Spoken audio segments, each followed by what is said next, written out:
You want to explain to us what you're doing there? I'm striking in, doing a protein rest, so I'm going in at this strike water is about 5.5 gallons at 134 degrees, and we have,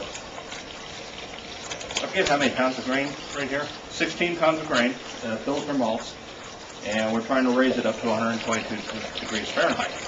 So outside temperatures today are about 45. It's kind of a chilly day. So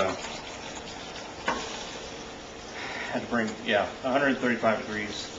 This should bring it to about 122 degrees for protein rest.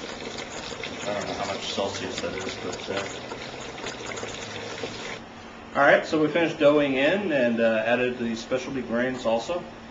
Had a little bit too much water for the capacity of this pot, but we hit the strike temperature exactly, or the protein rest. It's about 122 to 124.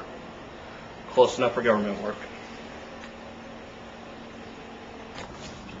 So what we're looking at here is a double boiler system. I don't like direct heat because these little turkey fryers, all the heat is focused on the little crossbars.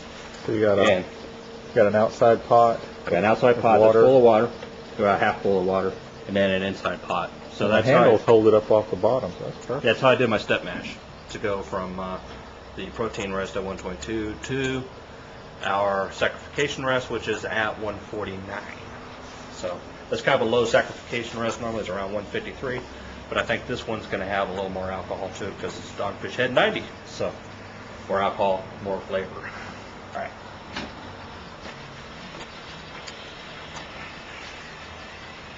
There we go. Yeah. All right. So what we did is we had the beer or the grains in a smaller kettle, this smaller kettle, and we did a double boil to bring it up to 149 degrees, which for this formula is the sacrification rest. After that, this is aluminum, it doesn't retain heat. So I transferred it over to my Rubbermaid cooler, which is also my mash tun. Put a little thermometer in there. This will keep it steady for about an hour, which is about the amount of time you need the enzymes to work on the grains to extract the starches and turn them into simple sugars that the yeast can eat. So when this is done, we'll sparge it. And what is sparging? Sparging is rinsing with water to rinse the sugars out of the grain, and we'll collect them into a boiled kettle. All right. So we hit our temperatures exact. Okay, so after a long starch conversion, we did the starch test with the iodine. Iodophor came out, so without any color changes, what you do is you put the iodine in your wort, and if it turns black, that means there's starch is still in there. Okay, so finish that, all the conversion's done. Now it's time to stop the enzyme action, so we poured boiling hot water on top of it. It's called an infusion mash, and raise the temperature to 170 degrees, and at 170 degrees, all the enzyme activity stops. So basically we just stop the enzymes.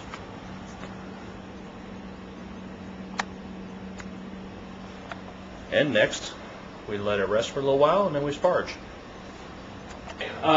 We've set up the gravity-based system. It appears what we call a hot liquor tank, and it's full of water that is at about 170 degrees. And that comes down here to a device that's called a fill sparger. Basically, it's a couple pieces of PVC and a laser drilled brass tube. And what happens is when water flows through the tube, it spins. That's just cool.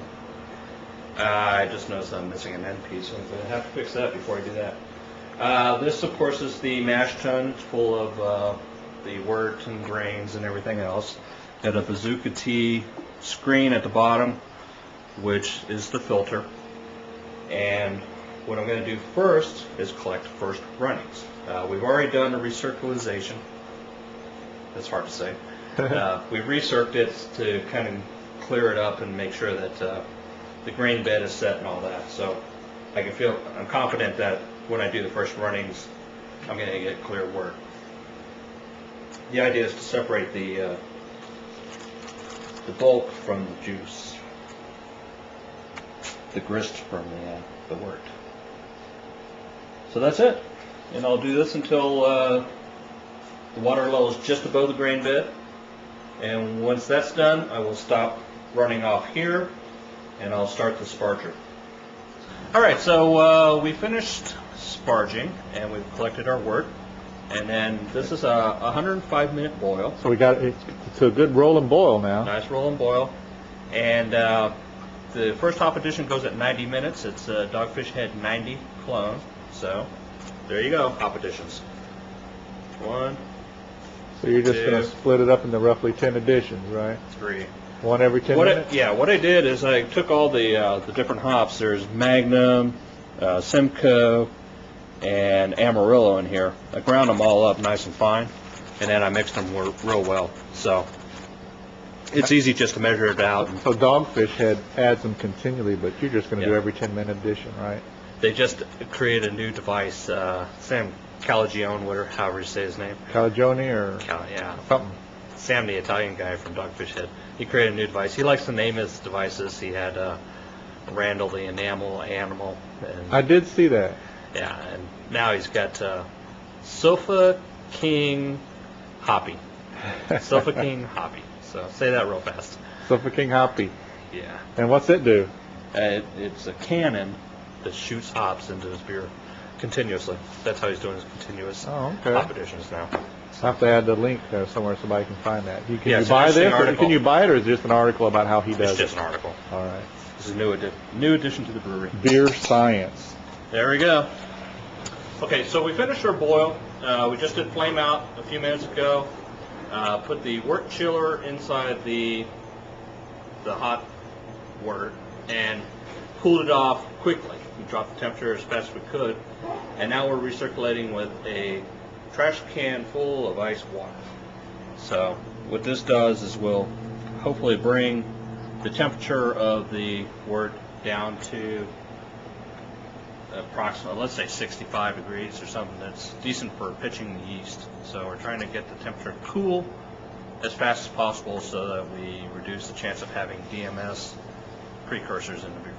All right, so you have a pump in this trash can full of ice water, I got a pump in the trash can of ice water. and it's pumping it through a copper coil, which is in your wort. Right. And So it's that's chilling an it down. immersion chiller, an IC you'll see if you look at some of the bulletin boards. So that's it. All right, the next will be Next pitching step yeast. will be to rack to the carboy and then pitch the yeast. And that's it for the brew day.